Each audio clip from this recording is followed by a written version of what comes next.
Health card గురించి call చేశాను sir. అదే అదండి మీకోసం వెయిట్ చేస్తున్నా పొద్దున్న నుంచి. చెప్పండి. సార్ 2 minutes ఫ్రీగా ఉన్నారా సార్? ప్లాన్ బెనిఫిట్ చెప్తాను, మీకు నచ్చితేనే ప్రొసీడ్ అవ్వచ్చు సార్. అయ్యో ఎవరిని పట్టుకుని అడుగుతున్నారు? 24 hours ఫ్రీగా ఉంటుంది కదా, చెప్పండి.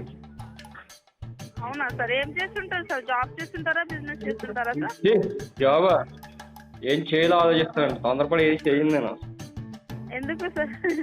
ఎందుకండి వేస్ట్, టైం వేస్ట్.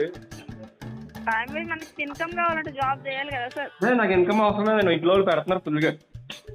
ఎవరు పెడుతున్నారు సార్? ఇంట్లో వాళ్ళు మేపుతున్నారండి ఫుల్గా. అవునా సార్? ఏం చేస్తారు సార్ ఇంట్లో వాళ్ళు? ఇంట్లో వాళ్ళు పాపం కష్టపడతారులేండి నన్ను మేపడానికి. మీ ఏజ్ ఎంత ఉంటుంది సార్? ఎక్కువే ఉంటుందండి. ఎంత సార్? హలో సిగ్గేస్తుందండి. హలో సిగ్గేస్తుందండి చెప్పాలండి. Okay sir, no problem, thank you. Okay అండి. ఓకే ఇంకా